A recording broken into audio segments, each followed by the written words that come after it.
এই টাঙ্কিটাতে কিন্তু আমার এই ঘরের লাইন আছে। ঘরের লাইনের কিন্তু পানির স্পিডটা কম।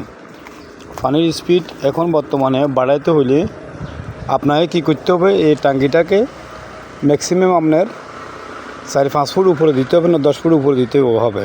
আপনি যত ফুট উপরে দিতে পারেন বেশি আপনার ঘরের পানির স্পিড থাকবে। তো আমার কথা যদি বিশ্বাস যদি না হয় অবশ্যই আপনারা চেক করতে পারেন যারা যারা টাঙ্কি উপর করছে।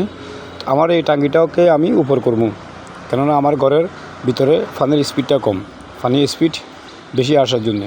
তো সবাই খেয়াল রাখবেন, যাদের যাদের ঘরের ছাদের উপরে এরকম স্ল্যাবিতে টাঙ্কি আছে, এটা আপনার 10 মিটার 5 মিটার যতটুকু পারেন যদি উপর করেন, একটা প্লাম্বিংয়ের লোককে বলাই, তাহলে আপনার ঘরের পানির স্পিডটা বাড়িয়ে যাবে।